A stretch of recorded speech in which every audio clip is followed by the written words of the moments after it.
to Miami starting on Monday, January 27th. The Herd and all of our FS1 shows will be live at Loomis Park on South Beach as we get ready for Super Bowl 54.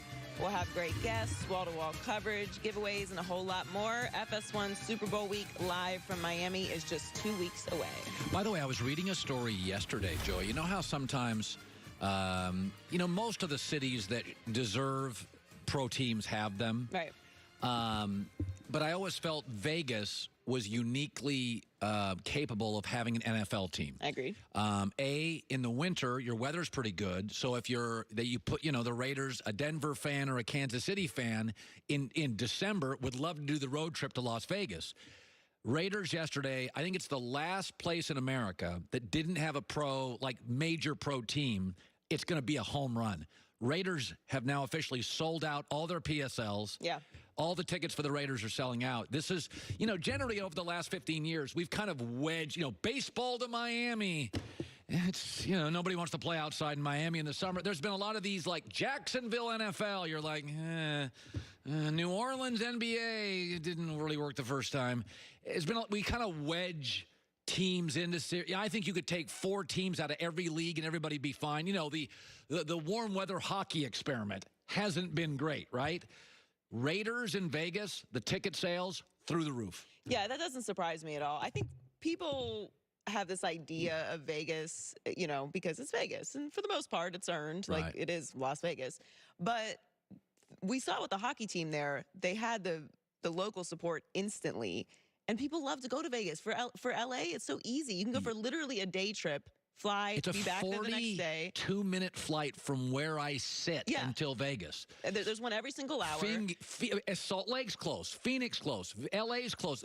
San Francisco, everything's an hour flight. So if your team's there, 60% of the tickets for the Raiders were sold to Nevada residents. Right. 40% were sold for people out of the state. And there's so many casinos there. Like, they're all going to have boxes. They're going to give away to high rollers. Like, that place is going to be, it's not going to be, the black hole, but it's going to be a very unique experience. Good stuff. Let's go. NBC Sports, Peter King via the Coward Global Satellite Network, brought to you by Mercedes-Benz, the best or nothing. It's interesting. I think when you get to the end of the year, coaching is really significant. Last year, we had Belichick and Sean Payton and McVay and Andy Reid. And here's the thing. I know Green Bay is 14-3 with Matt LaFleur, Peter. They have not been a good team after half. They've been very good on script, as many young coaches are. The numbers for Aaron Rodgers in, completion percentage, passer rating have come down a tick. Mike McCarthy clearly is capable. Cowboys think so. I don't know. I look at these 4 teams left. Is Matt LaFleur proven yet? Like, what do we know and what don't we know about him? Well, I would answer that in this way. When you have a quarterback who in the last 5 minutes of a game has crucial 3rd and 10, 3rd and 9, 3rd and 8, and he converts every one, 2 of them with absolute beautiful pinpoint passes down the field. Coaching is important, but I sat with Matt LaFleur, for 10 minutes or so after last week's game, and he realizes that when you have a quarterback like Aaron Rodgers who can perform as well down the stretch, that helps you be a much better coach. Because, Colin, think about this.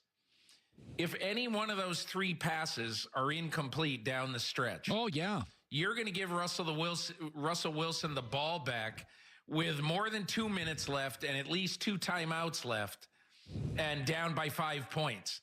I mean, I don't know about you, but I'll take Russell Wilson in that case. Yeah. It's Andy Reid. I supported Andy Reid today. I said, Andy Reid was in the NFC. And he lost to Kurt Warner a couple times, and Aaron Rodgers, Super Bowl winning team, and Breeze in New Orleans, the Buccaneer defense in 2002, the greatest show on turf. And he was doing it with Jeff Garcia, Donovan McNabb, Michael Vick. Then he goes to Kansas City with Alex Smith. He's losing to Andrew Luck, and he's losing to Tom Brady a couple times. He lost to Big Ben. I'm not saying he didn't have a couple ugly losses in between, but he was at a quarterback deficit in most of his playoff losses, sometimes a substantial deficit. It all changes this weekend. This is the first time, and I love Andy Reid, that if he lost this weekend, it feels like you could drop the hammer a little on him about the playoff stuff. Is that fair to you? Well, you know, what I always say when people say Andy Reid can't win the big one, and look, in last year was just one more example. You know, you're at home in the AFC Championship game. You know, what I say is, you know, let's let each team get a shot at having the ball instead of let coin flip decide who's going to get the ball first. And quite honestly, I mean, if Kansas City got the ball first, does anybody doubt that Patrick Mahomes in that situation, after ripping up the Patriots, you know, series after series, does anybody doubt that Mahomes would have gone the length of the field? And who would you have liked in the Super Bowl? Would you have liked Andy Reid and Patrick Mahomes? Or would you have liked Sean McVay and Jared Goff? I know who I would have liked. Yeah. So again, I get that narrative, but I'm not in love with it. I mean, look, if he makes a Bill O'Brien fake punt call from his own 21 up 17 points on 4th and 4, well, then I might drop the hammer on him. Yeah. But let's see what happens in the game first before we sort of project what the storyline is. It does feel like to me, you know, you have one-offs. The Rams maybe were a one-off where a team has a great year, gets to a Super Bowl. But it does feel like to me, if you look at the historic dynasties, the more people are aligned. Kobe and Shaq in the end were not aligned. You only got 3 titles. Pippen and MJ wanted the same thing. If you look at Brady and Belichick, wanted the same thing. I look at Kansas City with Reid and Patrick Mahomes, very selfless, very giving. I think they both want to be considered all-timers. It does feel like to me, I don't think I'm hyperbolic here, we just saw a dynasty end, and I can see the next one coming in Kansas City where the current rules of the NFL are built for Andy Reid and Patrick Mahomes. Does that seem too hyper, or do you sense it too that this Kansas City thing is a 10-year play?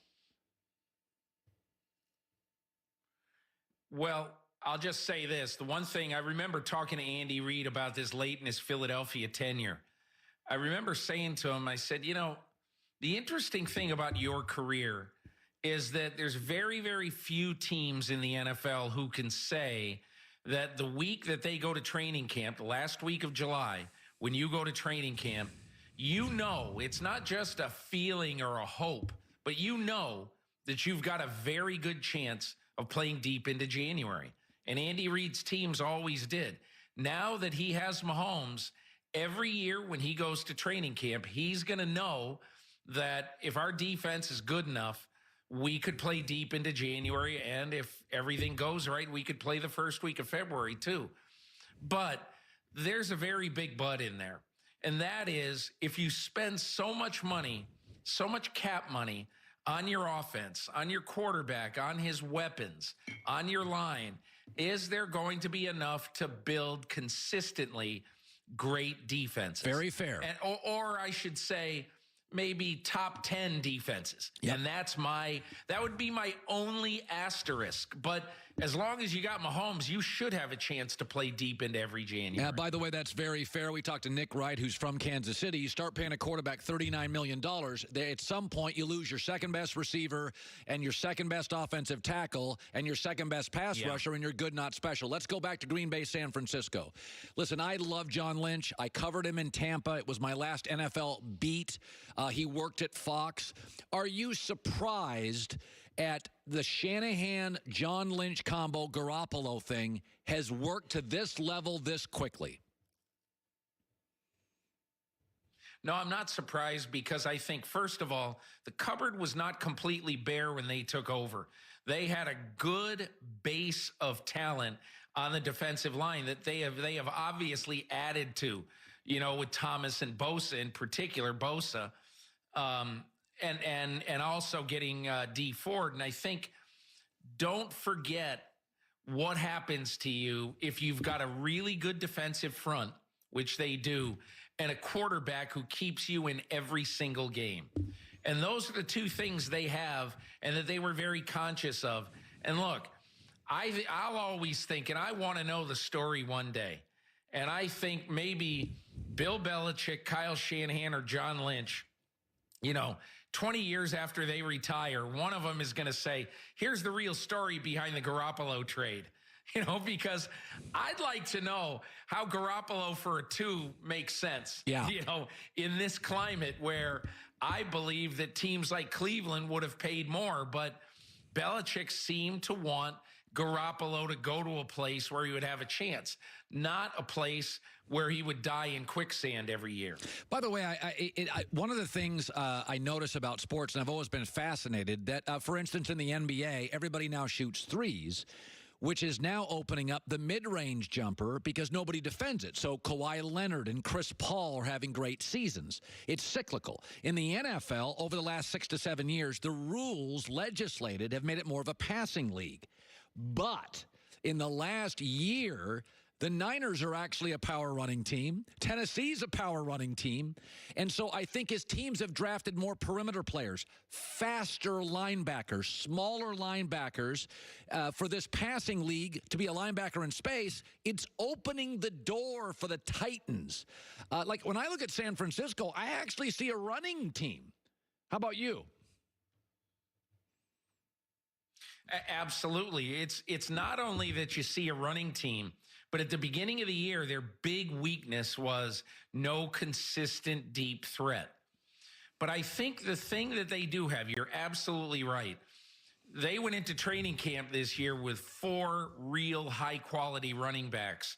And, they've lost 2 of them due to injury for much of the year. But the other thing you have to remember, Colin, and this goes to your praise of John Lynch.